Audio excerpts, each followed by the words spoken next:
बिस्मिल्लाहिर्रहमानिर्रहीम अस्सलाम वालेकुम स्टूडेंट्स। बहुत सारे स्टूडेंट्स इस चीज़ को लेके परेशान हैं कि कौन पास होगा कौन फेल होगा, और बहुत सारे स्टूडेंट्स का मिड अच्छा नहीं हुआ और वो टेंशन में है कि यार आगे क्या बनेगा। तो अभी जो आपके हाथ में है और जो आप लोगों को करना चाहिए वो इस वीडियो के अंदर बताने लगा हूँ, गौर से आप लोगों ने सुनना है। सबसे पहली चीज़ मैं बताता चलूँ, आपका ये डाउट क्लियर करता चलूँ कि मिड टर्म के अंदर कौन पास होगा और कौन फेल होगा। उसके बाद जो आपके हाथ में है, जिसको यूज़ करते हुए आप लोग ना सिर्फ अच्छे मार्क्स ले सकते हो बल्कि अपनी सीजीपीए भी इम्प्रूव कर सकते हो। सबसे पहली चीज़ ये है कि पास और फेल का जो कंसेप्ट होता है मिड टर्म के अंदर वो बिल्कुल भी नहीं होता, ठीक है।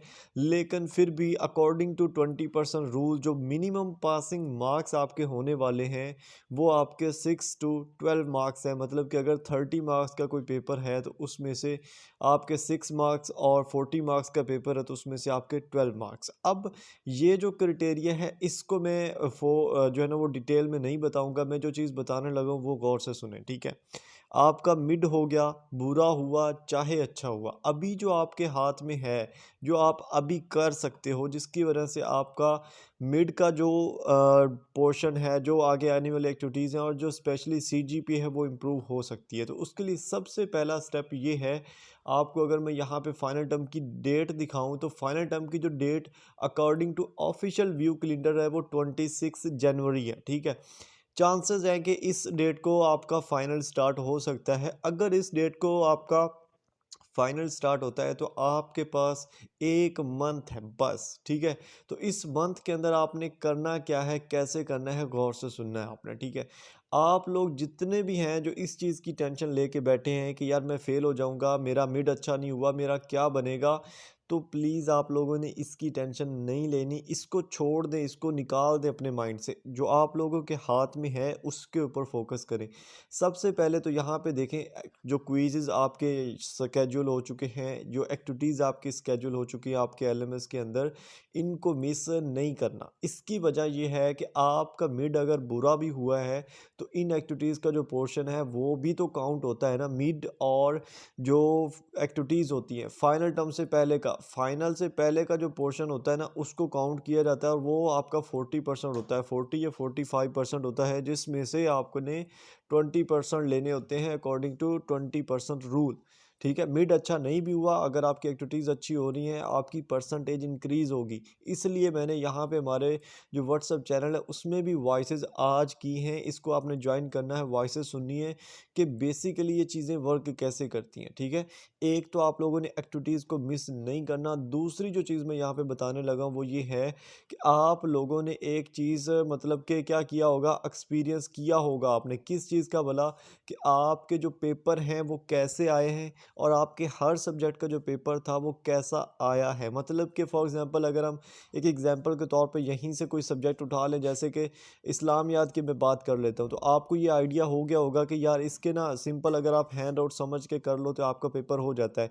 या CS 101 की ले लें कि इसका जो पेपर है वो फाइल से नहीं आया था, हैंड आउट से आया था, और अगर किसी ने शॉर्ट लेक्चर लिए हैं तो उसका वहाँ से कवर हो गया, ठीक है।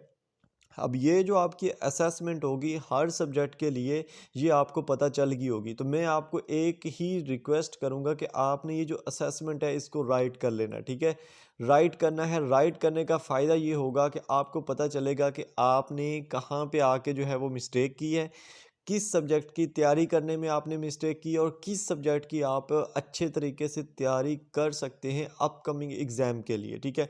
तो ये सिंपल सी असेसमेंट अगर आप आज कर लेते हो तो ये कल आपको एक बड़े नुकसान से बचा सकती है, और इसकी रीज़न यही है कि आपके पास चाहे अभी 1 मंथ पड़ा है, ठीक है, according to view official calendar आपके पास चाहे 1 मंथ पड़ा है, लेकिन अभी आप क्या हो, आप ऑलरेडी प्रिपेयर्ड हो। आपको पता है कि आपका फ़लाँ जो सब्जेक्ट है उसका पेपर फ़लाँ तरह से अगर मैं तैयार करूं तो वो इजीली हो जाएगा। और इसी तरह आपको पता है कि अगर आप फ़लाँ सब्जेक्ट की फ़ाइल करोगे तो आपको उसमें लॉस होगा, फ़ाइल से पेपर नहीं होगा, आपका टाइम वेस्ट होगा। तो आप एक डायरेक्शन पे हो, एक ट्रैक पे लग चुके हो, अब आपने क्या करना है, उस ट्रैक को पक्का करना है और अपनी तैयारी उस वे से स्टार्ट करनी है, ठीक है। जितनी भी आपकी फोकस है मिड टर्म रिजल्ट के ऊपर, उसको निकाल दो अपने जेहन से, ठीक है। उसको निकाल दो और अपनी फाइनल टर्म की तैयारी स्टार्ट कर दो। अब फाइनल टर्म की तैयारी अगर करने का नहीं पता कैसे करनी है, तो यहाँ पे एक वीडियो है जिसके अंदर मैंने अपनी सीजीपीए भी रिवील की थी, ठीक है। और फाइनल टर्म प्रिपरेशन की लास्ट ईयर वीडियो है, बट स्टिल इतनी इफेक्टिव है आप लोग सोच नहीं सकते। आधे घंटे की ऑलमोस्ट वीडियो है, ठीक है। एक दफ़ा आपने देख ली, आपके ए टू जेड क्लियर हो जाएंगे जितने भी डाउट्स हैं, और आप इजीली अपने फाइनल टर्म की तैयारी कर सकते हो अभी से, ठीक है। और ये एक रिक्वेस्ट भी है कि जितने भी स्टूडेंट मेरी इस वीडियो को देख रहे हैं वो लाजमी अभी इन चीज़ों पे फोकस करना शुरू कर दें जो मैंने बताई हैं, और उस हिसाब से चलना स्टार्ट कर दें, ठीक है। तो ये चीज़ होप सो आपको समझ आई होगी। स्टिल आपको कोई भी क्वेश्चन है नीचे आप कमेंट कर सकते हो, और जो भी क्वेश्चन है कमेंट करें, मैं इंशाल्लाह आपको उसका आंसर करने की कोशिश करूँगा, ठीक है। थे मिलते हैं नेक्स्ट वीडियोस के अंदर। चैनल को सब्सक्राइब करके रखना है, और न्यू वीडियोस इंशाल्लाह आपको मिलेंगी नेक्स्ट वीडियोस में। और थैंक यू सो मच, जज़ाकल्लाह खैर।